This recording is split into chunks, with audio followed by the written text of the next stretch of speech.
NFL Stock Exchange podcast. I am Trevor Sikkema. That is Connor Rogers. This is another episode in the guest mock draft series. Today we got 4 teams, 4 guests coming at you with the Houston Texans, the Baltimore Ravens, the Philadelphia Eagles, and now because of the trade, the New Orleans Saints at 13 through 16. Connor, how are we feeling? We got to knock out 4 guests this episode. You got the energy for it? You ready for it? Absolutely, brother. I mean, this is fun. This is where it gets a little bit more creative, right? We have a couple players on the board that I think a lot of people are surprised they didn't go in the top 10 of this draft. So we'll see if any of these guest mock drafters can take care of that for us. And man, the draft is changing every single week at this point. We've been able to move with it, bob and weave along as the draft order changes, but it just goes to show you that any day could bring something new at this point. I love this exercise, man. I know I say this all the time, and we're the ones who are doing it, but like this is so much fun for me. I'm excited for this episode. We've got 4 fantastic guests here ready to line up and tell us what they think about their teams. But before we get to that, Connor, I had a little game that I wanted to play with you because Peter Schrager from Good Morning Football, he always is really plugged into the league, and he's always, telling us about these conversations that he's having with people behind the scenes. And so a lot of what Peter says sometimes comes from NFL circles. And he had a tweet earlier this week, and I want to throw it out at you because it involved your beloved New York Jets, and it also involved something that we talked about on the Monday mock draft. His proposal of a situation was if you're the Jets and the New Orleans Saints, who now own picks 16 and 19, call you and say, we'll give you both 16 and 19 for number 4 overall, would you do it? So, no, I wouldn't. But it's not a bad trade. There's a reason I was going to say, why. how close are we here? Honestly, really, really close. Number one, it's fair, right? And I'm not just talking about the trade value chart, which does have it as the Jets' 4th overall pick is worth $1,800. Yep. 16 and 19 combined is $1,875 on this trade value chart. So it's fair. And there usually is a tax on the trade value chart. I think that's fair to keep in mind. Right. Now, Trevor, my personal problem with the trade from a wide view of this class is that I think there's only a handful of premium players. And when you're at number 4, you have a legitimate shot to get one of those guys, whether it's Kayvon, Thibodeaux, whoever it may be, Ickey, Ekwonu. To me, that blue chip dries up really quick this year, where if you go back to 6, so they'd be at 10, 16, and 19. Yeah. They'd get 3 players that can come in and be starters, and maybe you hit big on one of them, but you're picking from a totally different bargain rack but you're looking at it because you split the picks. Now, why specifically that doesn't work for the Jets is this is a team that needs ball players. Like, they need an identity player. They need somebody that's a difference maker. They've done this whole, trying to get serviceable in areas for so long, and all that's well and fun. They need a star at number 4, and I think they really need a star at the pass rush spot. If you told me today, Trevor, that Jermaine Johnson was going to be there at 10, which that's not how the draft works, then I take the trade because I take Jermaine at 10. I'd get my wide receiver at 16. Right. And then 19's house money that you probably honestly trade out of again. We'll see. But my problem with it is you're realistically taking your wide receiver at 10, and then you're looking at the, Boye Mafe conversation, a pass rusher who I like a lot, but they need a stud. That's the problem. So it's a really interesting exercise because when you look at it, you go, okay, well, does that make sense for a Houston? Does that make sense for a New York Giants? Where the Giants, the same argument for me. I think they need an Evan Neal or an Ekwonu. They can't move from 5. But a Houston, it might make a little more sense. You get where I'm going at? It's very team specific. Yes. No. It totally makes sense. And that's why, we had this conversation when we were doing the mock draft. And I mentioned a little bit because on Monday, I had New Orleans moving up using 16 and 19 to move up to number 5 with the New York Giants. And kind of in passing, I also mentioned that they might get up to number 4. Because here's the thing with the New Orleans Saints. I think the Saints made this move with the Eagles because they want to move up. Now, I'm not locked in with the fact that it's going to be a quarterback. I think I said on Monday, it could very well be an offensive tackle that they're going for to build around Jameis Winston and the rest of that offense after losing Teron Armstead. But if they make that trade, okay, and I don't think New Orleans made that trade without first talking to maybe the New York Giants at number 5 and saying, calling Joe Shane up and saying, hey, Joe, hypothetically, let's say we were to get picks 16 to 19. Would you entertain a deal for us moving up 16, 19 to 5? They've probably put their finger on the pulse there, and I think that there's a chance that ends up happening. But if Joe Schoen says yes to that, there's nothing stopping the Saints from also going the next pick up to the New York Jets and saying, hey, would you also do this trade? Because it's only more advantageous to the Saints the higher up they get. And of course, like some people are saying, well, you just have to get in front of Carolina. Well, okay, well, Carolina's got the 6th pick. Maybe they're going to move up and jump you if you jump them, so you never know. It's just the higher you get, the more likelihood you have to get the player you want. So I think that it's realistic to believe the Saints have talked to the Giants already, and there's a chance that they would talk to the Jets. I think I agree with you. I think for as much as it would be really fun to push back on you and say, no, the chaos of what they could have would be worth that. I think you're right. They do need premium picks. However, what is a realistic haul that could make you say yes? Because in my head, I go, dude, if Jermaine Johnson makes it to 10, if Jameson Williams makes it to 16, let's get wild. You drafted Lewis Cine at 19, and then you trade back into the back end of the first round for 4 first-round picks and get Boye Mafe.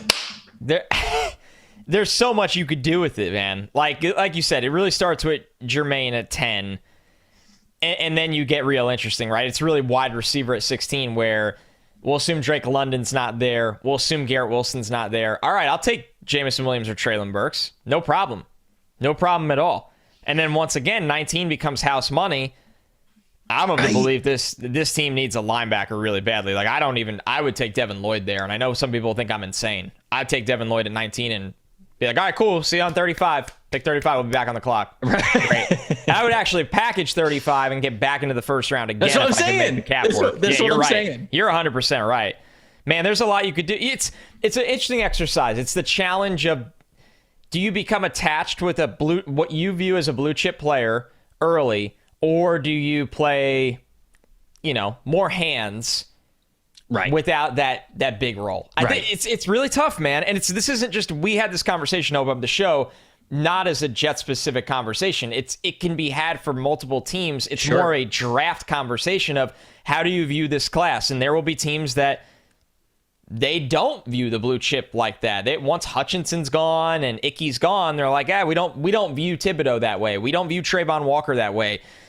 This is a team that might not value corner that highly or safety, where Sauce Gardner and Kyle Hamilton don't move the needle in that direction. So, man, there's a lot of variables in that. And you know what I like about this, though? And it's getting better in the NFL with how many trades we've already seen, the creativity from GMs to navigate the board. It has really ramped up over the years. Sure, it totally has. I just wanted to throw this out to you because I know like it, man. You're a Jets guy. Obviously, this is our wheelhouse anyways, talking about these hypothetical trades, what we would do. And this is so much of a part of the fun of the NFL draft. But you specifically are a Jets guy, so I knew that this would tug at the heartstrings a little bit in some of our listeners. So I had to throw it out there and watch you think about what is possible. Right. And also, we really do think the Saints aren't done making moves. So it's 100%. You ask yourself, where can they get in? Because if it's for a quarterback, your original plan of the Giants at 5 makes sense.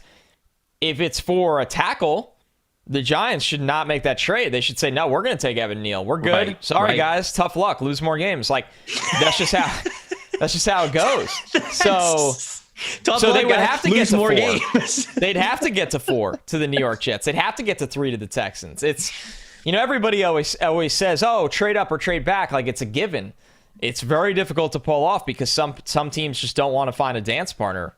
It's 100%. That's the draft, man. That's the draft. That's absolutely the draft. Let's get back to the guest mock draft series. I'm going to recap the draft in a second, tell you the guests are that we have on the show. Before I do that, got to remind you guys, NFL SE, that's the promo code to get 25% off any PFF subscription over at PFF.com. Somebody just tweeted at me the other day, was asking about the promo code. So I know it works. So go use it, whether it's an Edge, an Elite, whatever subscription you're looking for. If you don't have one, use NFL SE when you sign up. You're going to get 25% off. And then we've talked about it the last couple of episodes, but the new presenting sponsor of this podcast is Jock Market, Jock MKT, and it's such a really cool concept. Their motto, stop betting, start trading. You buy and sell shares of players in real time for real money, while games are happening. It's so awesome. It's a combination of daily fantasy and then regular fantasy, like All the shares have guaranteed cash payouts at the end of the night.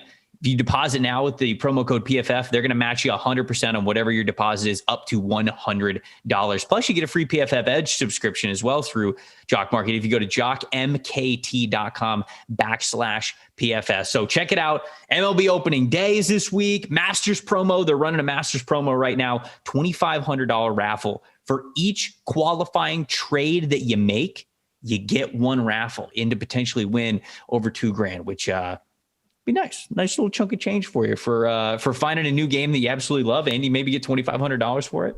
Sounds like a win-win to me. That is Jock Market, jockmkt.com/PFF. Go check it out, guys. So far in the Guess Mock Draft series, if you're watching on YouTube, you can see it in the description, but I'll recap it before we get to our guest. Jacksonville Jaguars, they took Aidan Hutchinson. Detroit Lions, Travon Walker. Houston Texans, Kyle Hamilton. New York Jets, Kayvon Thibodeaux. New York Giants, Charles Cross. Carolina Panthers, Evan Neal. New York Giants, Sauce Gardner. Atlanta Falcons, Jordan Davis. Seattle Seahawks, Derek Stingley Jr., who just finished his pro day and performed very well, I may add.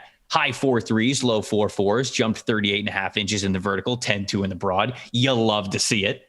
New York Jets also got Ickey, Ekwonu, number 10, which is kind of crazy. And then just outside of the top 10, Washington Commanders went Drake London. Minnesota Vikings went Tyler Linderbaum. And that brings us up to number 13. We've got Drew Dougherty for the Houston Texans picking at 13. Jeff Zrebiec for the Baltimore Ravens at 14. Ben Solak, friend of the show, for the Eagles at 15. And then Nick Underhill for the Saints at number 16. I'm looking forward to it. Let's get it started right now.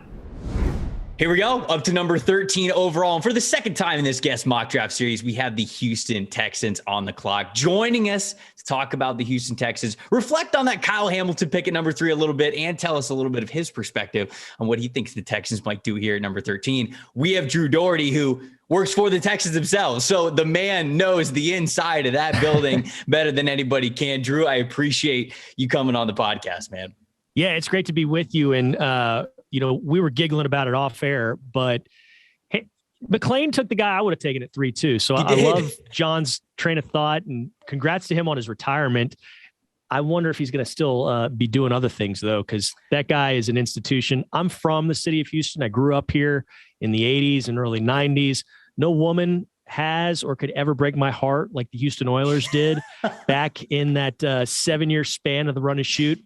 And he was a guy that covered him. And I grew up reading his stuff and hearing him on sports talk radio shows, not sports talk radio, because that didn't exist back then, but there would be, a random show at night. And you'd always hear him talking about the Texans. And then it's been a real, kind of dream come true to work with John, work alongside John. He's been a guest on a lot of the shows that we do here with the Houston Texans. So congrats to him. But yeah, he took my guy, Kyle Hamilton, at 3 overall. I think that would be an outstanding choice. I don't care what he ran at his pro day. I don't care what he ran at the combine. I saw the dude make lots and lots and lots of plays for the Fighting Irish. I think he's going to do that in the NFL. I'm fine with taking a safety if he's that good at 3 overall. So I applaud that pick by John McClain. It's so funny you kind of bring up the John McClain thing. And just to give people a look behind the curtain on the show, if you will, I had reached out to Drew and I was like, hey, can we get Jan? And I originally wanted to get Drew on, and then I wanted to have John on as well. So we reached out to both of them. And Drew, thankfully, you said that you could be a little bit flexible with picks. When we reached out to John was like, yeah, I can join you guys if we're recording it kind of this week, because it was at the beginning of things. And we were like, all right, we'll get you a number 3. We didn't know that was because he was retiring before we were going to get to number 13. So we were very blessed to be able to get him on there. And I'm with you. I feel like John can't fully go away. You mentioned he's an institution, the legend. I think it's in his blood. He'll do a little something here and there. Maybe it won't be full time for the Chronicle, like you said, but he's too good. He's too good at what he does to be able to walk away for good. Well, so we've got that pick at number 3. You mentioned it, Kyle Hamilton. He went 3 in this Guest Mock Draft. So now all eyes are on number 13, and that's why we got you on here. I asked John this question, and I'm going to ask you kind of the same thing because it is a fascinating one. I love learning more information about it. It's what you've kind of learned from Nick Caserio, because I feel like over the last couple of years, the Houston Texans have been a tough nut to crack. People just don't know exactly what they're doing. And whether it's Jack Easterby or whether it's Nick Caserio or whoever's been the head coach, whoever's the head coach for them, you're not exactly sure who's making the decisions, who's got the ultimate call, where things are. And so John told us that it is Caserio who is making the decisions in Houston, as it should be with him in the GM seat. But my question to you is, as somebody who's been around this organization very closely, what's some of the things that you maybe have learned from Caserio about how he approaches the game or team building or things that he likes to emphasize? Just little nuggets that you could see, whether it's in the draft or free agency, guys that Caserio himself might really hone in on. In observing him over the last year and change, and then hearing him at a recent press conference say these words, "I'm going to go down swinging if I have to." I've seen him be very, very active in free agency, on the waiver wire, and via trade as far as churning over this roster. He had to. It was a bad team in 2020. It was a bad team last year. When you lose 13 games, you're not a good team. And nobody's making any bones about that. They're trying to get better, and they do think they're on the upward trajectory. But this guy has been very aggressive. I mean, doesn't matter if it was before the draft. Doesn't matter if it was during the draft. We saw him make a few trades during the draft weekend last year. And then since, he's done it as well. He's used some of those later round picks to go out and acquire veterans. Some of them, the moves didn't work out, but he's always going to try and make this roster better. And I think that's another thing. You and I were talking about it off air. Having multiple picks in the first round gives him a lot of ammo and a lot of flexibility to keep doing that. Does he stay at 3 and take a guy like Kyle Hamilton? I think if he had his druthers, he would move back a little bit and acquire another pick in the first round, get something in the second and the third, maybe even, find a way to get another first round pick for next year. They've got 2 next year. They've got 11 total next year, but he could always, add more to the mix, I think. And I believe this is going to be a really good draft, like a really deep draft on the whole. Yeah, there's no sexy quarterback that's a lock at number 1 overall, but man, there's a lot of great players that can really help you out all the way through to the bottom rounds, I think. And I believe he's going to be very aggressive again. Wouldn't stun me if he moves back from 3 or keeps it at 3 and moves back from 13 and does that. Or, hey, even sneaks back up into the first round if the Texans were to take the 3 and the 13 overall. I just think anything's in play with him based off of his aggressiveness in the transactions that he's done and I think is going to do here in the future. Yeah. So, I mean, they've got some extra day 2 picks as well, like you mentioned, but, we saw the Philadelphia Eagles just a couple of days ago with the New Orleans Saints make a move to make sure that they've got chess moving power, if you will, in future years too, to really continue to make sure that they have control of the draft and be able to do whatever they want whenever it is that they might want to get aggressive. So you saying that Caserio could be in that boat as well, that makes a lot of sense. And that's a good thing to keep in mind. So I guess in relation to that, who are some of your targets you think this team is going to look at? I guess we'll just go positions that they would look at number 3. Now we'll get into number 13 and I'll ask you about number 13 and of course how this board fell in this guy's mock draft. But you mentioning Caserio having a lot of flexibility, maybe wanting to move up, down, who knows? I feel like who they might want to target, or at least position groups they might want to target, might tell the tale of how probable that would be for them to move back. So I'm just curious, right off the bat, what do you think the positions are going to be that they're going to look for up at the top at number 3, or at least wherever that first round pick is going to come from? I think just about everything is on the board there. I'd be stunned if they went quarterback. I'd be mildly surprised. I'd be surprised if they did running back or receiver. But other than that, I think just about everything, offensive line, defensive line, linebacker maybe, and defensive backfield, they're all in play. I mean, the day Lovie Smith got hired, we had him on our show and we were talking with him and we asked him about the draft. And this was before he had said too much about, evaluation of NFL draft hopefuls. And he was like, what I've been doing the last few weeks when I haven't been interviewing for this job? I've been breaking down Senior Bowl tape. I love the technology. I love being able to, evaluate these guys. It's an integral part of what I do as a head coach. It's something that's in my ethos. He's been to a bunch of pro days. He's going to be in Baton Rouge tomorrow for the LSU pro day. So he has been all about it, loves the combine, loves the interview process there. And when we asked him, well, hey, what might you be thinking about this year in the draft? I basically asked him the question you just asked me. And he said, hey, everything's in play. If you tell me we need help here on this side of the ball or at this position, I'll agree with you. So I think it's really a broad brush. And so to kind of get a little bit more narrowed down, I think some of these offensive linemen that are rated really, really highly, like Ickey Ekwonu, like Evan Neal, like Charles Cross, those guys are in play, I think, at 3. I think Hamilton is in play at 3. I think the corners, Sauce Gardner, Derek Stingley, not necessarily in that order, but definitely in play at 3. And then up front, I mean, goodness, if something were to happen and Aidan Hutchinson were to fall to you, I think that's, an automatic almost. But some of these guys up front are also in play. There's really no wrong route if you go with about 8 different guys there, I think, at 3rd overall. And that's why I think they're in a really good spot. If they move back a little bit, they still get somebody they want. Or if they just stay there, you're getting a good player that's going to change things and make you a lot better, which is what this team needs. You got to upgrade the talent. That's what they're after this year. Yeah, no doubt about it. I mean, I think that those have been the target pools that we've been doing when we do mock drafts on this show is defensive line, offensive line, and then corner. And then of course you throw in safety because, if you're interested in safety at all, you're going to like Kyle Hamilton. So I think that those are certainly things that have been all on the board for us. And if that's the case, which, it sounds like asking you, that's something I really wanted to do. If that's the case, then moving back could make a lot of sense. You get some extra capital and you get a player that you want. Lovie Smith. And he's gone on.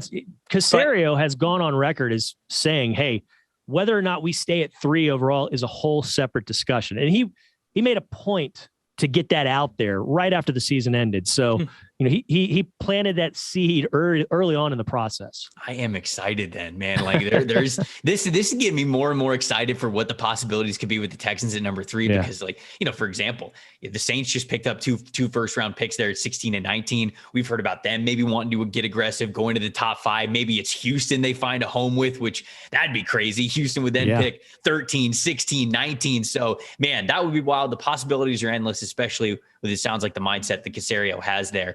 Let's go to the offense. You mentioned, quarterback's probably not going to be a need for this team. Where's the confidence level in Davis Mills? Because obviously he was not a premium pick the year prior.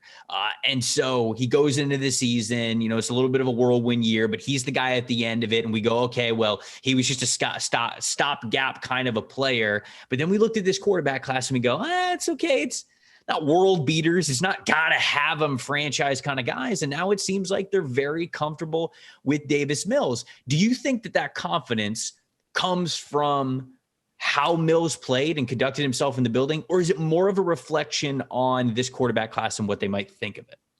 I think it's the former. They really liked what they saw from him, both in the building, like you said, and on the field. I mean, he really improved by leaps and bounds. And Lovie Smith has gone on record as saying, hey, listen, we're not anointing anybody a starter, especially a first-year guy in March. But he also said, I've seen a lot of this guy. I've seen a lot of Davis Mills. I've seen his bad days. I've seen his good days. And he really likes what the future holds for him. One thing that you really need to remember about this Texans team is it's going to have a new offense. Pep Hamilton is running things. Pep Hamilton was the quarterback's coach last year and is working and has worked closely with Davis Mills. They've already started installing stuff, and that's about a month or so ago when the move got made and Pep was made the guy. So Davis Mills is the typical gym rat, always in the building.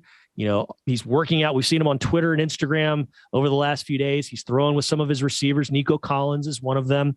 That's another guy. Nick Caserio got very aggressive, moved up in the draft last year to get. So they are very confident in what they have with him. Like I said, nobody's sending him to Canton just yet, but they like what they have in him. And they think there's a lot of room to grow and there's good things to come with Davis Mills. And I'll say this, he's a very, very confident guy. I mean, and he had the same level of confidence last September when he came into the game and faced a pretty nasty Browns defense there in the early September days as he was in December when he lit up the Chargers, a really good team, and had, his career day and a young career. That guy never wavers. And it's really interesting and fascinating to see in somebody that young, somebody that inexperienced. He's unflappable. So I'm fascinated by what the future holds for him. Yeah, certainly everybody who's around the Texans talks about how much they believe in him, and hearing things like that obviously makes sense as well. Before we put you on the clock for pick number 13, there's a question in a situation with the Texans at their receiver position that I think is a good transition into what you might do here at number 13, because there's only one wide receiver off the board here in this guest mock draft, and it's Drake London. You got everybody else on the board: Treylon Burks, Chris Olave, Garrett Wilson, Jameson Williams. All these guys are still on the board. How much of a need do the Texans believe receiver is for them, especially when it comes to maybe making a splash in the first round for one of these guys at the top? I know that basically for every team in the NFL, they could have wide receiver on the board in rounds 2, 3, 4, whatever it is, because they're always trying to look better in that regard. But do they think the wide receiver might be enough of a need for them in the first round? Brandon Cooks, it's been reported that he's sticking around in Houston unless they get an offer where they're absolutely blown away. It looks like he's going to stick around at least for another year. But when you look beyond Brandon Cooks, it's guys maybe to like, but not proven talent. So where is the finger on the pulse with wide receiver on this team right now? Yeah, well, to address one part, I know that the Texans love Brandon Cooks, and he has been outstanding since he came here. 2,000-yard seasons in each of the 2 years he played with different quarterbacks. The guy's pumped out 1,000-yard seasons. It's only been twice that he's not. His rookie year, and then a few years before the Texans' career started, maybe a year before. But he's been very, very consistent. I think he's probably the most underrated guy in the league. No Pro Bowls on his ledger. That's almost criminal in my mind. He is an excellent player, excellent guy to throw to if you're a rookie quarterback, if you're Tom Brady, as we saw. So he's somebody that's very, very reliable and an excellent piece. Now, that being said, whether he's here or not, if the Texans draft board has an Olave really, really high, or Drake London really, really high above the other pieces, I think they'll stick to the board and go that way, because that guy that they might think is there could be a playmaker. So I don't think, having Cooks on or off the roster affects that idea. I think they're trying to add as much talent as they can, as much high level talent as they can. And if they stay at 13 and receiver at that spot, the guy that they love the most, or the player that they love the most, is a receiver, I think that's the route they'll go, and it wouldn't stun me to see that at all. So let's put you on the clock here at number 13. We have Kyle Hamilton already in hand from pick number 3. You mentioned offensive line could be a need for them. Unfortunately, all of the big 3 guys are already off the board. You mentioned corner. We've got Derek Stingley off the board, Sauce Gardner off the board. So those 2 are gone as well. Receiver, like I mentioned, Drake London's the only one who's off the board. But then defensive line, okay? We've got Aidan Hutchinson, Travon Walker, Kayvon Thibodeaux off the board. Jordan Davis also off the board. But which Herbie, that's my draft crush. Oh yeah, would you have gone Davis here if he was on the board? I mean, dude, he's a unicorn, man. He's everything he did at the combine, phenomenal, like all that stuff. But oh yeah, he won the Outland Trophy. Oh yeah, he's the Bednarik Award winner. Right. I mean, he backed it up on the national champion defense, and there are folks saying, oh, well, he even wasn't utilized to his fullest potential and probability. And he won those 2 awards. Like, right. Goodness, it's like alarm bells going off how great a player this is. So, right. Yeah, I have a huge draft crush on him, and I was very saddened to see him off the board. So he went 8 overall to the Atlanta Falcons. Guys that are still on the board from the defensive line. We got Devontae Wyatt. We've got George Karlaftis. We've got Jermaine Johnson from Florida State. Like, all those guys still on the board. So I'm curious, with it falling the way that it is here at number 13, who would you be taking? Where would you be going? It's very hard. Very, very hard. You got a couple of good choices here. You really do. Good. I think guys that are really going to change, the teams they wind up going to for the better. Olave, ooh, man, that's another guy I kind of have a crush on, and I'm like tempted to go with Jermaine Johnson on the other side of the ball. Pass rush, he'd look good, but I gotta go with the beef gyro, some feta cheese on the salad, and George Karlaftis out of Purdue. The Greek Let's pair freak. him up. Let's put him opposite Jonathan Grenard. Let's bolster that pass rush. Let's get off after the quarterback. He's a durable guy. Grenard has been excellent. He had 8.5 sacks last year and got more action, but he was in and out of the lineup, had some injuries, and hopefully he gets through that. And, he's got a full season. But either way, you pair him up with Karlaftis. And now on the interior, you got a guy like Malik Collins, who's done a lot of stuff for the Texans. He'll have another year in the system. kind of a system that fits him, that Lovie Smith defense up front. And Lovie Smith said it, the defensive line needs to be the engine that drives this defense. So let's get some pass rush ability. He seems like Karlaftis, just a safe pick. He's a guy that's really going to be above average for you, a plus for you for a long, long time. And he's a good person, it seems like, in the locker room. Give me Karlaftis. Let's go. Man, you're not going to get any pushback from me, and you wouldn't from Connor if he was on here as well, because we like Karlaftis. We think Karlaftis is a good player. It's funny because some people might look at him and say, like, okay, he's not the freakiest athlete when it comes to maybe don't always need to be or bend, but if you watch the tape, there's sometimes where he was getting the Aidan Hutchinson treatment. He was getting like triple teamed out there. And so that just goes to show you how much other teams were emphasizing, we've got to stop that guy. Yeah. So I think that there is absolutely merit behind that. And I like Karlaftis, man. So I really like that selection there. Wow. Back-to-back defensive picks. You got Kyle Hamilton at number 3. You got George Karlaftis at number 13. Lovie Smith can be a happy head coach. I'll tell you that going back-to-back defense there. Yeah. But the beauty of this is, I don't have the Texans draft board in front of me. Neither does McLean. And it's just, there's so many options, and it's nice to have and be in a spot. And really it's spots now with 3 and 13 to have those options. I mean, we're kind of like shell shocked over the last 4 years. You had in 2019, Titus Howard picked at 19, but really you go 18, 20, 21 with no first round picks. And it's good to be back in the mix and talking about top end talent before the draft, because boy, it was tough. It was tough the other years. I was just going to say, and like you mentioned, doesn't stop after this year either. Yeah. They get a lot of control. The Texans get to talk about a lot of really great prospects for the next couple of years, which always makes draft season a lot of fun. Go follow him on Twitter, Dougherty Drew, at Dougherty Drew. And watch all of his stuff over at the Houston Texans. He does a lot of great work hosting Houston Texans TV over there. Drew, thank you so much for joining me, man. This was an absolute blast. Back-to-back defensive picks. You're making your head coach a very happy man. All right, Trey. Always good talking with you, my friend.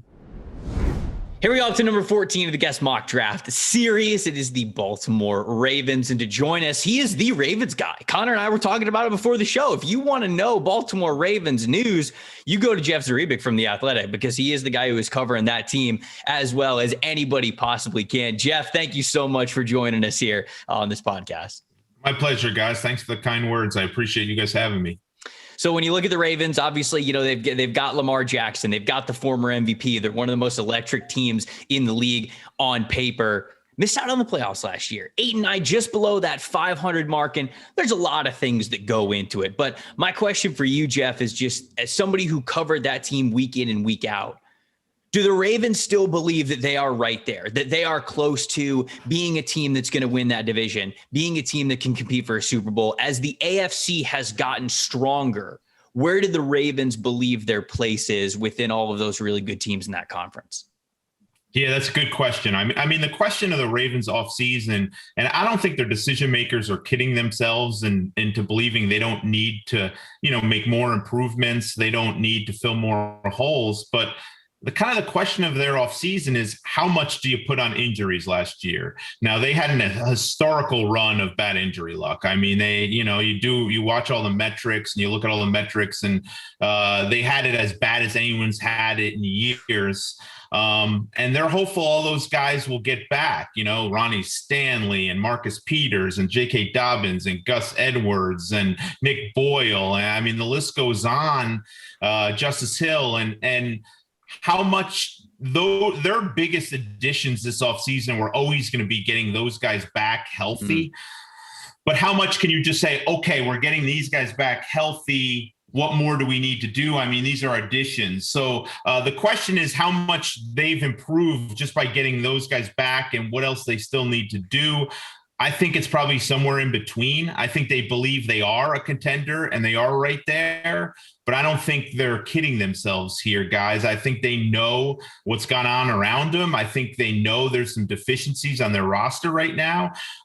Heck, I think you could make a case right now that they have more major holes at this time of year than they've had in a little while right now. So they have a lot of work to do. There's no question about that, and I think they understand that.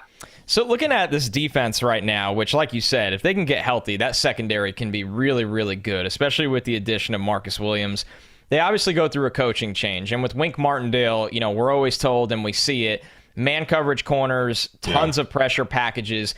Do you, one, think there will be a little bit of change in philosophy on defense? And two, how would that impact how they start to revamp a defensive unit that we think there's going to be some draft pieces, really spent on this group? Yeah, absolutely. I mean, a week ago, I talked to owner Steve Bisciotti at the owners' meetings, and he said he would be absolutely fine with an all-defensive draft. Now, I don't think they'll go that far, but I think we'd all be shocked if, they have 10 picks. I think we'd be shocked if 6 or 7 of them don't go to the defense. That's how much they understand they need to sort of, they need to remodel this defense. I think they've gotten old in some spots. They've gotten thin in some spots. Mike Macdonald, their new defensive coordinator, the majority of his coaching career has been in Baltimore, working with Wink Martindale and Dean Pease before him. So he's learned in Baltimore. So I don't expect him to make drastic changes. I think it's still John Harbaugh's team, and the defensive philosophy is still going to be in tandem with what John Harbaugh believes, how he wants to play defensive football. But there's no question he'll have his wrinkles, I think the big thing here is, how can we create pressure without blitzing? That's been the criticism in Baltimore for the last couple of years. Wink Martindale's defense finished with good numbers before this past year. But can we get to the passer more without blitzing? That's what they need to do. And I mean, look, Humphrey and Marcus Peters are a good start. They're fine at safety now. The addition of Marcus Williams would be huge. But you need more than 2 corners. We know that. That's historically a position where they get the most injuries at. It seems every year the Ravens seem to lose 2 or 3 corners. So there's a lot they have to do there. They need a middle linebacker or an inside linebacker next to Patrick Queen. Their interior defensive line is completely under construction. And then you can make a case that their biggest need and their entire roster is edge rusher. So there's questions there at every level. There's no doubt. I'm sure Mike Macdonald will have an impact on kind of how they reshape things. I don't expect, as I said earlier, major changes, but there's no question there'll be some differences, and it will have to start with them being able to create more pressure up front. Honing in on the defensive line there, you brought it up. It was kind of a strange situation where we thought that Za'Darius Smith was going to come back to Baltimore and sign that contract. He doesn't. He ends up going to Minnesota. If you could walk us through exactly maybe like how that happened, how that all fell through, and then a follow-up to that, does them going after Za'Darius Smith and then ultimately not getting him kind of hint at the fact that they're going to be very heavily involved in this edge rush market, potentially even in the first round here at pick number 14? Yeah, in answering your second question first, I think everyone would be surprised. I think it even is a position where you could see them double dip at, maybe take one in the first or second and then go, they have 5 fourth-round picks, and they're not all at the end of the round either. They have a very early one from the Giants, and, so they'll have plenty of ammunition. I would be, a little surprised if we didn't see them take 2 edge rushers here. I mean, you look at their current depth chart there, and they feel good about Odafe Owe. I mean, he sort of, I don't want to say hit the rookie wall towards the end, but he did more than flash. He had some big games for them, and they feel like he's definitely going to be a kind of a cornerstone piece for them. But he's coming off shoulder surgery, and a guy, on the other edge, Tyus Bowser is not really a dynamic pass rusher, but he's a quality, versatile linebacker. But he tore his Achilles in their last game, so that's mid-January. So that's a quick recovery. Beyond them, you have Jalen Ferguson, who's been a disappointment, Dalen Hayes, who only played like 4 snaps as a rookie. So there's so many questions. They could use to sign another veteran and draft 1 or 2.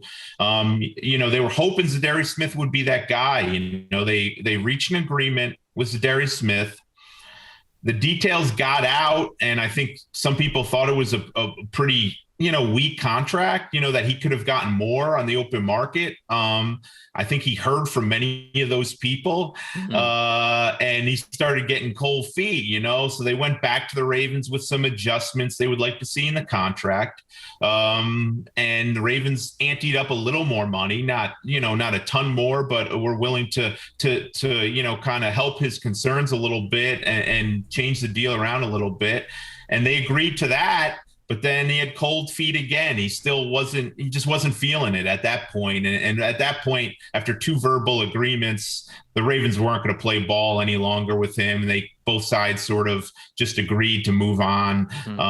But it hurt because you look at the pass rusher market and, you have a lot of guys out there. You have a lot of over 30 guys that, in a perfect world, maybe they get you 6 to 8 sacks, the Trey Flowerses and the, Hughes from Buffalo and maybe re-signing Justin Houston. And I could keep going. Obviously, Clowney's out there too.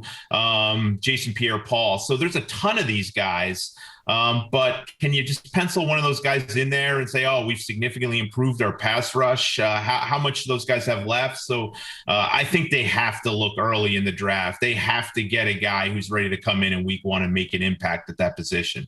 So one question on the offense, which I don't want to say looks complete, but you can definitely see everything patched up pretty well. Obviously, J.K. Dobbins is going to be back. They're going to use their full backfield.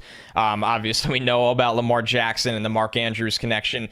My question for you is, a lot of this receiving production was between Hollywood Brown and Mark Andrews, and a lot of that is because their first-round pick last year in Rashad Bateman got off to an injured start, and when he came back did produce. Are the expectations for him this year to be at least borderline number 1, that they sit back and go, we don't need to make another significant investment in this wide receiver room? Yeah, I think you're absolutely right there. I think they feel like he's a candidate to take a huge step forward.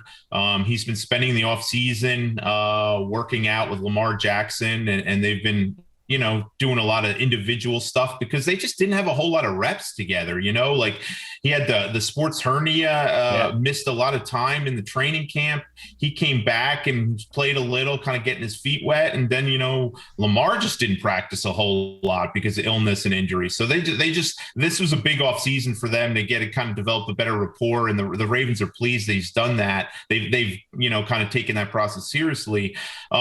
Everybody from Eric DeCosta to owner Steve Bisciotti and to coach John Harbaugh have basically expressed confidence in this receiver group. They feel like Marquise Brown and Bateman, Duvernay was a Pro Bowl kick returner, but they've long wondered why he's not getting more involved. And, they feel like Tylan Wallace, even a guy that they thought they were lucky to get in the 4th round last year, will take the next step. I think they'll add at some point guys, whether that's a veteran on the cheap or it seems like there's so many talented receivers. It would be a missed opportunity not to at least bring in another one at some point. But they've drafted 6 receivers in the last 3 drafts. No other team has done that in the NFL. At some point, you got to let these guys play. You got to let Duvernay play and Prochet play and Tylan Wallace play. And obviously you got Bateman and Marquise Brown at the center of that. So I would be surprised if they're willing to put a major asset in a receiver. And asset, I mean, by cap space or, a 1st round pick. But I think they'll add to that group at some point and maybe just kind of bring in a complimentary guy, maybe a big physical guy that sort of gives them another dimension that they don't really currently have from the receiving group. Tylan Wallace is my guy, so I got big hopes for him. I hope that they do kind of let him play out and get to see what they have in him. So let's put you on the clock here, Jeff, at number 14. You mentioned defensive line, specifically edge rusher, is something they may look at. When you look at how this guest mock draft went, we had 3 edge rushers go out the first 4 picks: Aidan Hutchinson, Travon Walker, Kayvon Thibodeaux. We even had Jordan Davis go off the board. And then we just had George Karlaftis on the board, but there is still one really good edge rusher. I'm very curious if you end up selecting him. But there's a lot of ways that you mentioned the Baltimore Ravens could go to make sure that they fill the holes to compete in this AFC. So if the board falls this way and you are on the clock, who are you taking for the Ravens here at 14? I'd be taking that guy you're referencing, Florida State outside linebacker Jermaine Johnson. There it is. We already discussed the need of pass rusher, so we don't need to go over that. But looking specifically at the player, he's a guy that was very productive in college, led the ACC in sacks, tackles for losses. Ravens flipped the script a little last year with the OA pick. He wasn't, he didn't really put up numbers his final season as Penn State, but historically the Ravens have always valued productivity as a pass rusher. That they overlooked concerns back in the day about Terrell Suggs' pro day and said he was extremely productive. We're going to overlook that stuff and take him. And that obviously worked out. We've seen it in other areas where they've prioritized, a guy like Matthew Judon was very productive, but he did it at a small school. And Jalen Ferguson was very productive. So they typically look for that production. Johnson was extremely productive. He plays hard. He's a physical guy. He can set an edge, and the Ravens still prioritize, edge setters in the run game. I think they would be thrilled if they had an opportunity to select him. Trevor Penning is attractive. They really want to get another contingency plan for left tackle Ronnie Stanley, but I don't think you could turn away from an impact edge rusher. And if he fell to him, I think that would be a big coup for them. All right, there we go. Jermaine Johnson, Connor, finally off the board. Love here. It feels like a finally at 14, but this is a great spot. Oh, phenomenal spot. I think when you look at Jermaine Johnson, this feels like the furthest he can make it. An excellent fit with Baltimore under that coaching staff. And obviously, like Jeff has been hinting at, this is going to be a big need for them to get a little bit younger up front. Besides, obviously, Oweh, this would be a young piece that can be there for a long time. Jeff, this was awesome. Incredible breakdown on where Baltimore's at right now. Everybody go and read Jeff's stuff on The Athletic. There is no better Ravens coverage. We appreciate your time. Yeah, I enjoyed it, guys. Thanks for having me. All right, here we go. Pick number 15 now, almost halfway done with the guest mock draft series. It is the Philadelphia Eagles. And as some of you expected for our guest here, for this selection, we have on with us from the Ringer NFL show, from the Ringer NFL draft show, and, maybe from a little old podcast called Locked On NFL Draft, we have the one and only Benjamin Solak here. Ben, I'm not contractually obligated to ask you this, but I will anyways. How are you, my friend? Everything's delicious, Trev. Thanks for asking. Been a long time. People were upset I didn't bring that to the new show, but you gotta let some of the old traditions die. You gotta let them live where they lay. And so everything is delicious. Welcome inside, all that good, John. Also, hi, Connor. Sorry, you're third wheeling. I'm here. Sorry, yeah, you're third wheeling a little bit. Hardcore. But no, I'm very happy to be on the other side of the coin for this one here. Listen, we had Joe Caporoso on before we had Ben on, so we got Connor's podcast co-host on before we even had you. They didn't give me the hat memo. I got lucky. I just want everybody to be aware of this. I wore a hat on my own when I logged on. They both had hats on, and I breathed a sigh of relief. So, Ben, let's start it off here. Obviously, I know you got takes, you got emotions, you got words to say about the Philadelphia Eagles. And, they were kind of the talk of the town, if you will, at the heart of this draft with 3 picks in the first round. Now they make a deal with New Orleans Saints. They kind of get to spread that out a little bit more. And Connor and I talked about how we kind of really like that move, right? Because it's taking the trade back that they did the year before and basically making sure that you have 3 years that you're benefiting off of that. So now 2 first-round selections, the first one here at number 15. First of all, my question to you is, what'd you think of the trade when it went down, immediate reactions, what they got back for it, all that jazz? Yeah, we've had Howie Roseman as the general manager of the Eagles for a long time. And so when he was sitting there with 3 first-round picks in a bad class overall, and especially a bad quarterback class, everybody was like, yeah, there's no way he makes 3 picks. He's not going to do it. He is far too oriented on future value, and he's so much of a gamesman, of a trader. He loves to move around in the draft, and he knows he has job security, right? Like, why don't more GMs trade for future picks? Because we know future picks are undervalued. It's because GMs don't know they're going to be the guy making that pick, right? Job security is a really hard thing to come around in the league. Howie's got job security. And I know this because he's drafted like 2 Pro Bowlers in the last 9 years. He still got his job. So we're chilling. You know what I mean? He ain't going anywhere. So he can make that trade into that next year and know that he's going to be the GM to make that pick. And so it always made sense that the Eagles were going to try to get future first. They were trying to get future capital after they missed out on the veteran quarterback market because they want to get a competitor for Jalen Hurts. They want to get an improvement on Jalen Hurts before his rookie contract expires. And this probably isn't the class to do it. The the way the draft board has fallen to me here is a little bit maybe now possible. But in general, this isn't the class to do it. And so they're going to go get a first round pick in next year's draft and position themselves to move up for one of the 2023 quarterbacks or play on the veteran market again and make a trade for a veteran who becomes available. So this was kind of always a read on Howie Roseman, the way he was going to behave. And he got a really, I think, good deal from the Saints in terms of getting that future value. So this is what he does well. That's why he still has his job. So what stands out to me with this team, Ben, is the writing on the wall or the elephant in the room, that it feels like they always are dipping their toes in the water of maybe getting another quarterback, right? No matter what Jalen Hurts does. There's been, he was obviously very solid last year. There was highs, there was lows, but I think we're at the point where he's almost outperformed expectations of what a lot of people thought he would ever be. Yet here we are. We've heard, or we did hear for a while, some Deshaun Watson rumblings, which tells you internally they think there's an upgrade to be had. Now this trade where they're not directly going out and saying, oh, we're going to look at quarterbacks next year, but you can feel there's an insurance element here. What do you think their belief is in Jalen Hurts right now? Is this just truly a as you go situation? Like, we'll see what happens, but we're always ready to move on or move on to a bigger option? It is as you go. I think it's a unique position in terms of like a bridge quarterback in the league that we've seen over the last couple of years. And there's two reasons for that.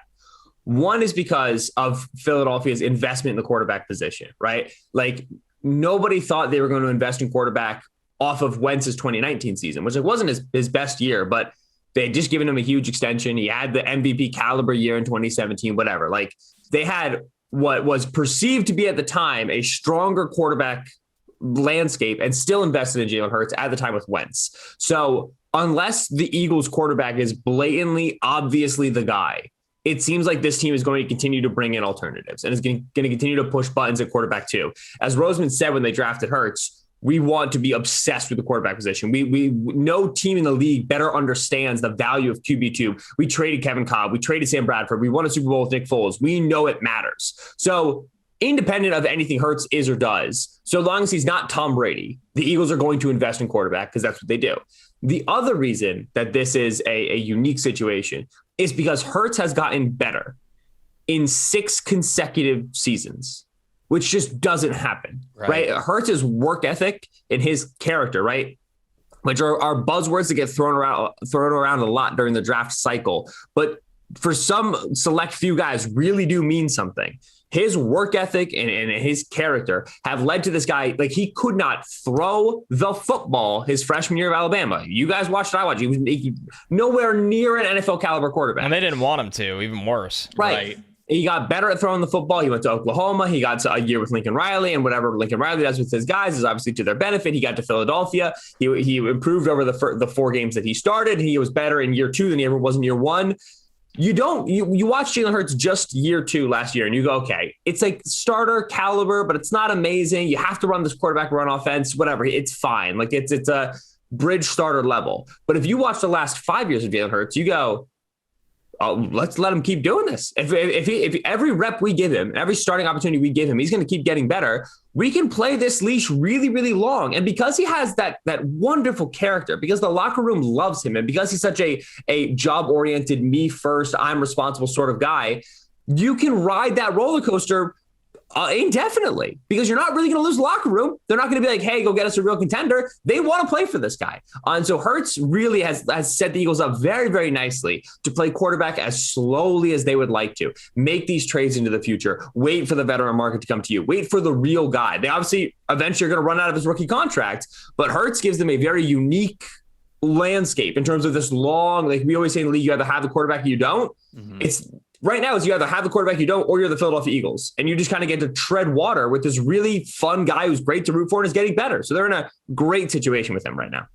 What do we think about the offensive weapons that this team currently has? Pretty freaking bad, Trev. Well, sorry, I was going to set it up a little bit nicer than that, but obviously they don't have Zach Ertz anymore. The Jalen Reagor picks not looking great. They've got Devontae Smith, who they need to feed the ball to a lot more. They have Dallas Goedert, you would think is their top tight end, right? But maybe they'll get some depth in there as well. When the Eagles had 3 first-round picks, it was basically a foregone conclusion they are picking a skill player on offense. Like they are going to get themselves a receiver who can help out Jalen Hurts. Now, one less first round pick in there. Do you still think they're going to prioritize and really hone in on getting some sort of pass catcher here, whether it's at 15 or 18?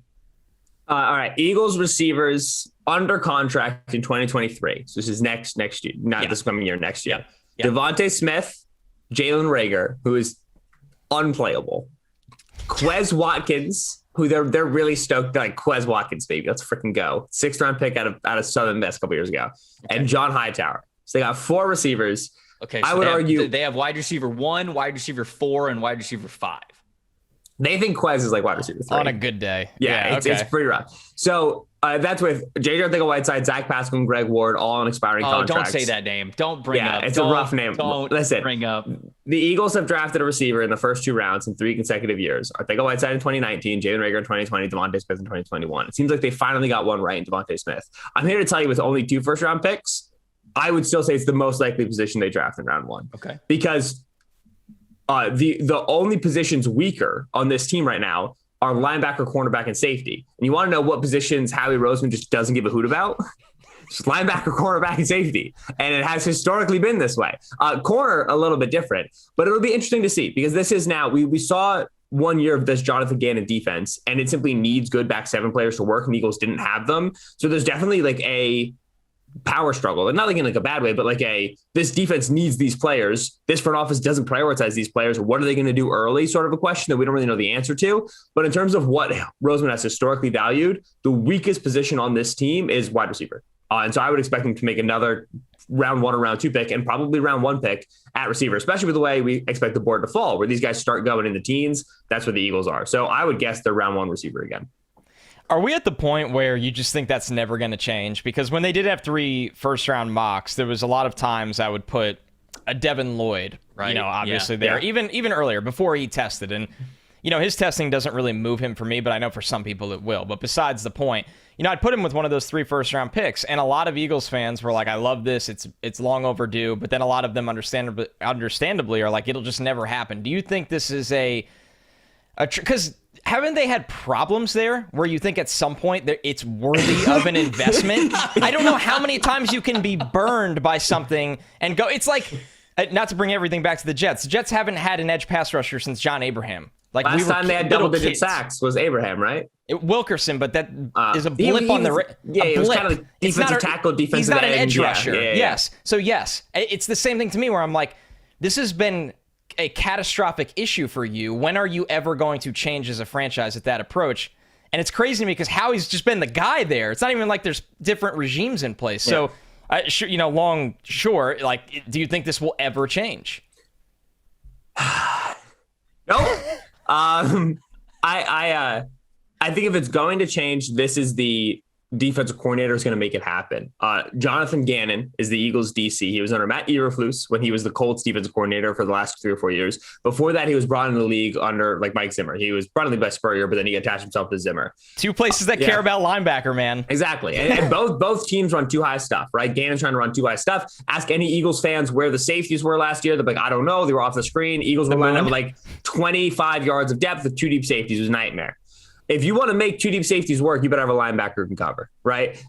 With Zimmer, and you also need a solution to being light in the box. With Zimmer, that solution was, we're going to run stunts, twists, games. We're going to be nuts up front. We're having Anthony Barr, who can play linebacker and defensive end, which the Eagles now have their Hassan Reddick. They got him in free agency, and there were leaks to reporters that he might play the Sam role, right? That's that Barr role. Okay, so cool. But Zimmer also had Eric Kendricks. Pretty good player. Don't know if you heard of him. Played with a linebacker. Runs around a little bit. Go to the Colts. Darius Leonard in the 2nd round. Don't know if you heard of him. $95 million contract. Pretty good player. You need this Mike linebacker to be able to cover that run that pole, right? Run between those 2 deep safeties and be able to cover that middle of the field. Eagles last year had TJ Edwards.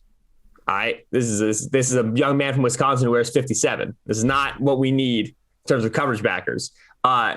This year they got TJ Edwards. Okay. They wanted to get a linebacker. They got Kaiser White, who played like outside linebacker safety hybrid role for the Chargers. And again, that's a role that's kind of important to the Eagles. They need that overhang player, make this 2 high stuff work, but they still don't have the middle linebacker. So the question is, are you going to prioritize this position?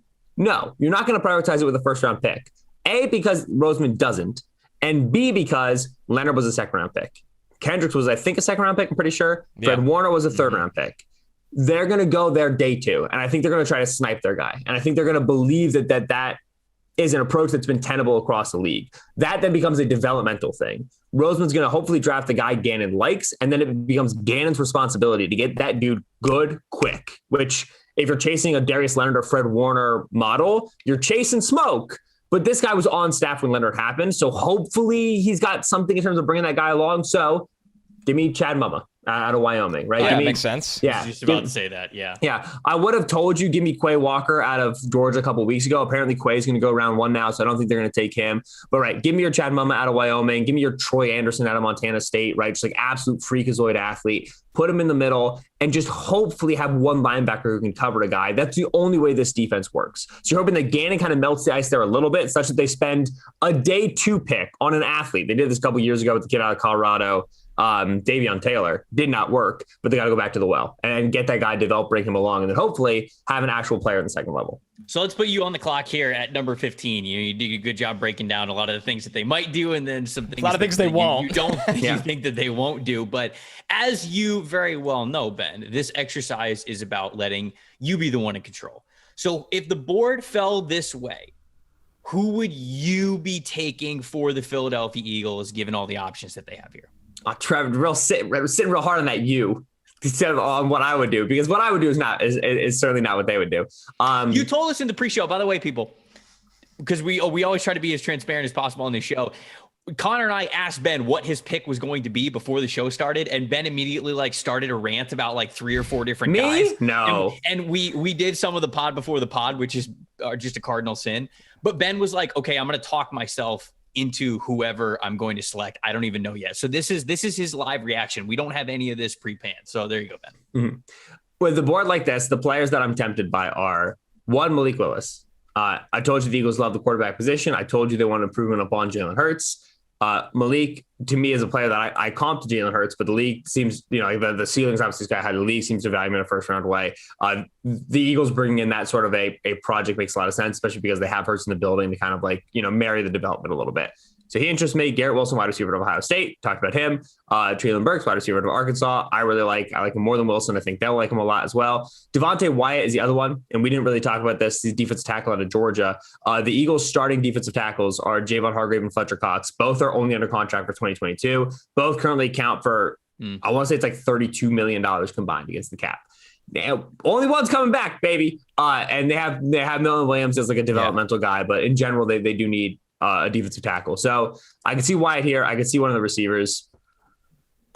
On this board, I'm taking Malik, right? I'm not letting him. If I have a quarterback question and I have a guy with this level of talent, and I believe in my bridge, I believe in my ability with Jalen Hurts to let Malik develop on his own timeline. Maybe he starts game 1, maybe he starts week 9, maybe he starts week 1 next year, whatever it is that he needs. I think I have a guy who can hold it down, got me to the playoffs last year and whatever. Yeah, I mean, and maybe I am Howie Roseman pilled, but I value quarterback too much to see a guy of his talent at 15 and not take him when my quarterback future isn't established. So I will take Malik Willis, and God hope he's good.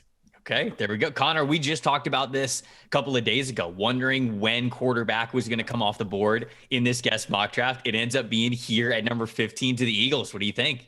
It takes a brave soul, right? Because once again, this is the mock drafters, what they want to do, not what they think will happen. So I think there's been a lot of fear of the blowback, especially in the top 10, of taking a quarterback in this class that's been billed as an underwhelming quarterback class. But Ben's thought process makes a ton of sense. You have the Saints right after them. So you're not sitting there going, maybe he'll be there at 18 and we just keep adding quarterbacks. You go, no, we believe in this guy.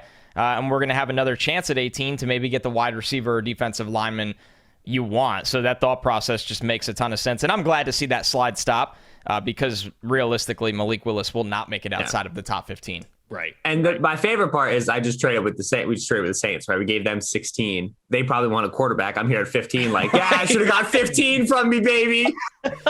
Played you. He got him. He came in. Thank you, Mickey Loomis. Ben, before we get you out of here, I know that you're a degenerate gambler. Everybody can go listen to Ben's gambling thoughts on the Ringer shows as well. Do you have any big time NFL draft bets that you have circled in highlighter, or like, I want this to hit so bad? Are there like one or two that you look at that you're either stressing over or just looking at? If Ickey Ekwonu goes first overall, I'm buying a new car. I'm buying you. I'm buying a new car. I'm buying you a new car too. That would be delightful. I'm not sure that we're going to get there. Those were odds from a long, long time ago, but it would be really fun if Ickey was first. If Hutch is first, that's okay. As far as stuff right now, I just took Ritter first quarterback at plus 3,000, which is on FanDuel. The league's doing the thing. Jeremy Fallon, ESPN, league's kind of maybe into Ritter. They were trying to hide it for as long as they could, but watch the film. Ritter's very, very good quarterback. I think he's clearly better than Kenny Pickett. I think he clearly is up there in the movie conversation. Listen, Pickett, man. I just finished charting Pickett. Brother, we cannot be doing this right now. I think he's going sixth overall. I'll tell you right now. I will cry. Derek Stingley is doing his LSU Pro Day workout right now. You can still get under 12.5 for Stingley's draft position, which Stingley kind of like fell during March, like during the combine. It was like, oh, people don't like Stingley. And then all of a sudden, like all of like the big NFL guy mocks have Stingley back like fringe top 10. I think that, teams maybe don't love like the way Stingley behaved in the 2020 season, but boy, put on the 2019 film, suddenly you stop caring. You don't care a lot less about what he was doing in the non-national championship year when you watch how he was playing as a freshman. So I like Stingley under 12.5 right now. It's a good bet. All right, well, it's interesting it's at 12 too, because Minnesota feels like the spot where he can easily come off the board. So I like that. I like the number there. One year deal for Pat Pete, and they said after Pat Pete was signed that like they want him as like a mentor. He's LSU DB, baby. Connect some dots. It's key getting the under there with Minnesota, no doubt about it. Listen to Ben basically everywhere the Ringer does NFL podcasts, the NFL show, the betting show, the NFL draft show. Go follow all his work over at the Ringer as well. Follow him on Twitter. Ben, thank you so much for joining us here on this guest mock draft and being on the other side of things now, man. Making the pick. Had to feel good. Appreciate you, buddy. Yeah, I did know all the questions that were coming, so it was easy. I had the answers. Of course you did. Of course you did. Appreciate y'all. Thanks, Ben. Here we go. Pick number 16. It is the New Orleans Saints. It's not the Philadelphia Eagles anymore. It is, in fact, the New Orleans Saints. And to help us understand what happened with that massive trade, what the Saints might be targeting, maybe some moves around the first round, who knows? We have Nick Underhill with us, who works for NewOrleans.football. Nick is one of the best in the business covering that team down there. Nick, I appreciate you joining me here at number 16 in the guest mock draft. Yeah, thanks for having me, man. So let's just start off. Let's talk about that big trade that happened. The Saints are sitting there at number 18. They end up parlaying 18 and a couple of other future picks to move with the Philadelphia Eagles. They get 16 and they get 19. What did you think when this dropped? How surprised were you when it happened? Did you hear any rumblings that something like this might be coming down the pipe? But what did you think overall of the trade? So they were definitely working trade avenues, and I think they're still working trade avenues. And there's a couple factors here that I think go into play with this. One, it gives them the ammunition to move around the board, and they do have some high value spots that they could look to address. I think quarterback is still something that's definitely on the table until you have your guy that's on a 5-year contract.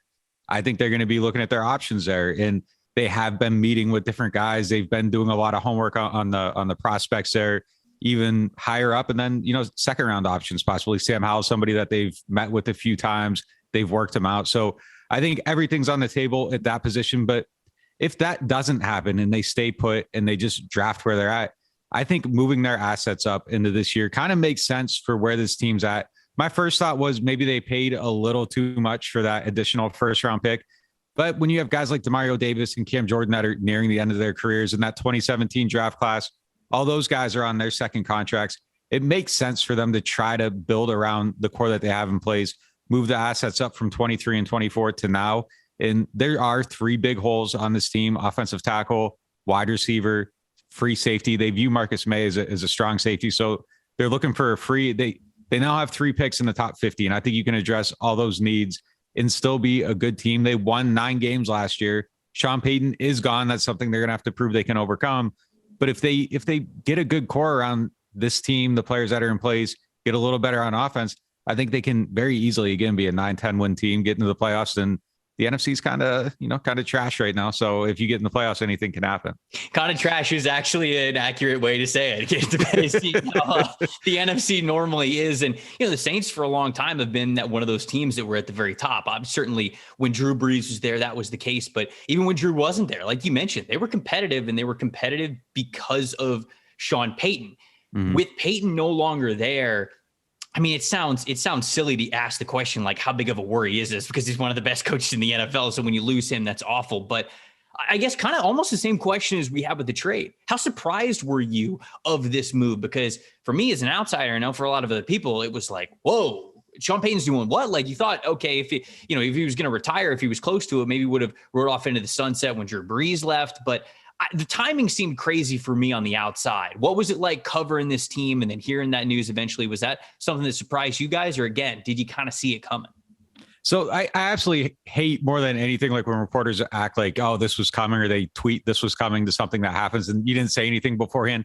But legitimately in this case, like there were some whispers, I would say starting in December, about TV networks reaching out to him. And it's just kind of like, why are they reaching out to him? Is there something I don't know? And then just kind of these like weird rumors kept building and building and building to the point where it's like, all right, I got to treat this legitimately and start talking about the possibilities. And so I wouldn't say it was a shocking development, because there actually were like some rumblings behind the scenes. But look, it's going to be a huge thing that they have to prove they can overcome. And I think the moves they made can kind of lull you into a sense of like, well, okay, how much has actually changed? Because Pete Carmichael, who's been next to him for 15 years now, just keeps running the offense. Dennis Allen, who's done a great job running the defense, keeps doing what he's doing.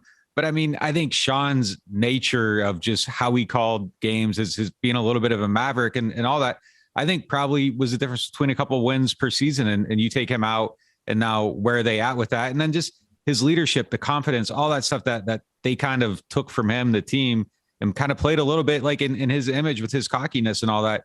I think there's just a lot of stuff that we're probably not even valuing yet that are going to come up over time. And it's going to be like, okay, well, that's where Sean would have done things a little bit differently. So yeah, I do think it is a significant thing. And I mean, no disrespect to anybody that they put in place. I mean, I think there's just a natural step back here, and they're going to have to find different ways to overcome it. No, I believe you there. So you mentioned they had 3 big holes on the roster. You said wide receiver, you said offensive tackle, and you also said free safety. You didn't mention quarterback. Now, they don't have that 5-year contract guy, like you said, every team searching for until they get one.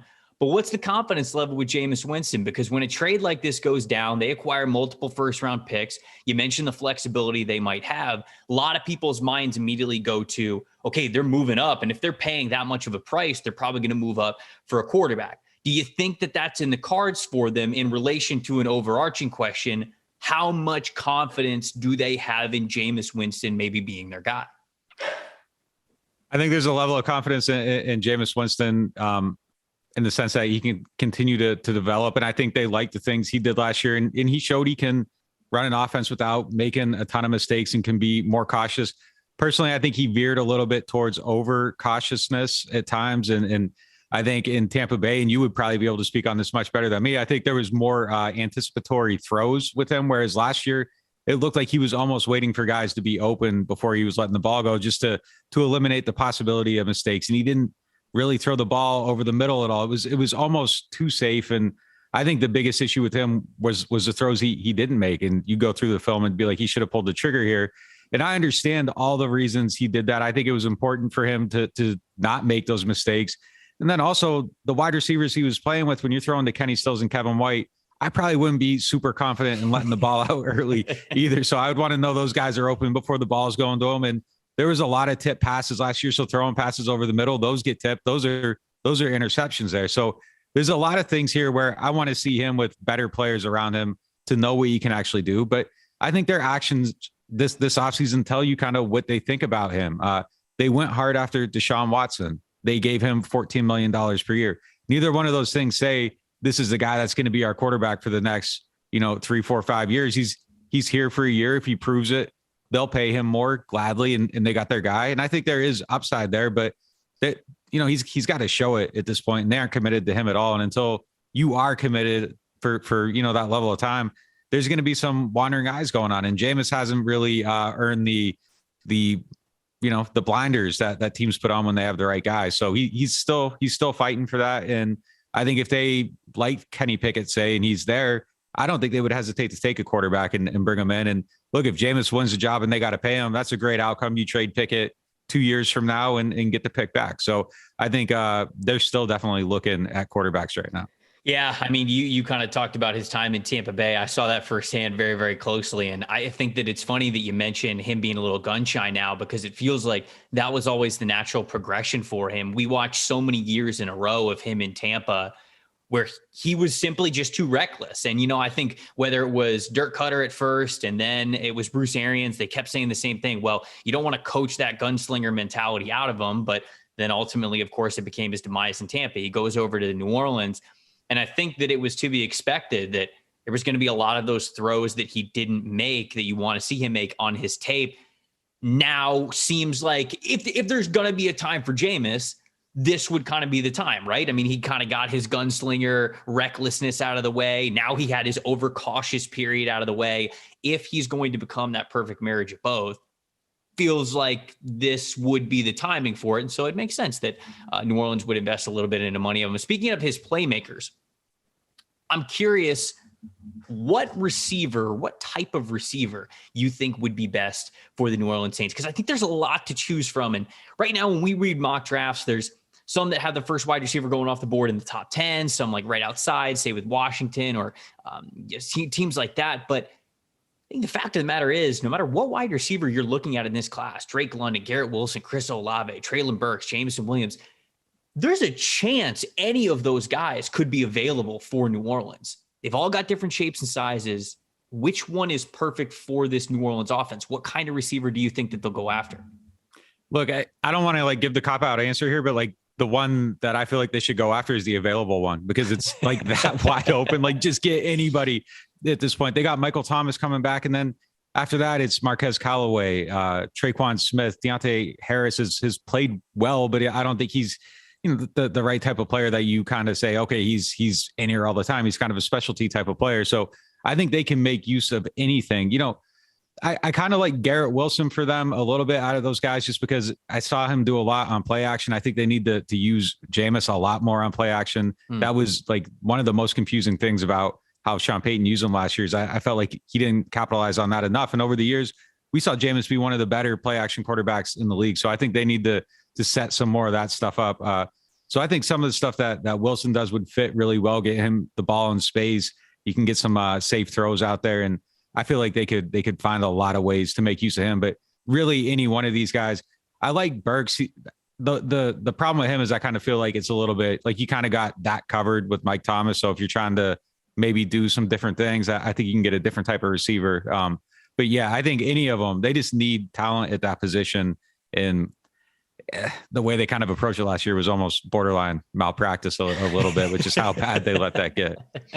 They were just trying to figure out, hey, how slim can we get a wide receiver before we realize we're in trouble here? So, all right, well, let's put you on the clock here at number 16 for New Orleans. Only one wide receiver off the board. Drake London's the only one who's not available. So you mentioned you like Garrett Wilson. I'm curious if he's going to be the pick here, but you also said that they have a couple of other needs on this team. So I'm curious, if you are making the pick for the New Orleans Saints and the board falls like this, who you going with?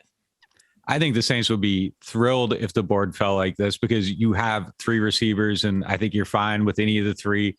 Kenny Pickett's still there if you want to make a QB pick, but looking at the needs, Tron Armstead's gone, huge need at left tackle. I think they'd be comfortable with James Hurst going into the season, but I don't think that's a preferred outcome. So I'm taking Penning here, and I'm just going to play the board at 19. Okay. Just let it fall. One of the receivers is going to be there. Pickett's going to be there. So there's going to be a good option. So the harder decision, I think, can come later. I think you just adjust the need at a position that's thinning out and let the draft fall how it falls. So you're going offensive tackle and then realizing that there's only so many picks between you and 19, and you'll be able to, if you were making the pick at 19, you're saying that you go offensive tackle here, and then you probably take a receiver at 19. Yeah, I would absolutely take the receiver at 19. They can't do what they're doing here. I'm not sold enough on Pickett that it's like he's the guy long term. If he was the guy and I thought he was going to be their 10-year starter, I think you pick him and just, whatever, who cares what happens anywhere else. But I don't think anyone's convinced on him like that. So I would go tackle here, get the wide receiver, run it with Jameis for a year, and then hope the quarterback market is as crazy as it was this year, next year, or that Jameis develops and you can find an answer. But right now, I think you just try to play for the playoffs and stay competitive and worry about quarterback later. All right, there we go. Trevor Penning off the board at number 16 with a little peer into what Nick would do at number 19, given a full draft strategy. But we love to see that. We love to see the full plan here on the Guest Mock Draft. Nick Underhill, everybody go follow him on Twitter. Make sure you're following his great work at NewOrleans.football. He covers the Saints better than a lot of people cover their own beats, man. He's one of the best in the business. Nick, thank you so much for joining me, man. Yeah, I appreciate it, man. 4 more picks down in the Guest Mock Draft series. We are now more than halfway done, but we've got another half coming at you over the next couple of weeks leading up to draft weekend. For next week, Monday, just wanted to let you guys know there will be a Mock Draft Monday episode, but it is a very special Mock Draft Monday episode because your boys at NFL SE are doing a dueling mock draft with the guys over on the Tailgate podcast. We're going live Monday afternoon, so make sure you check out what time it is. I believe the schedule is right now, 2 p.m. Eastern is when we're going live. We're going live on YouTube, so you can check it out there. But, of course, it will be available in podcast form afterwards. It's going to be the Tailgate boys versus the NFL SE boys, mock draft versus mock draft. You got to decide which one's your favorite. We'll see you guys then.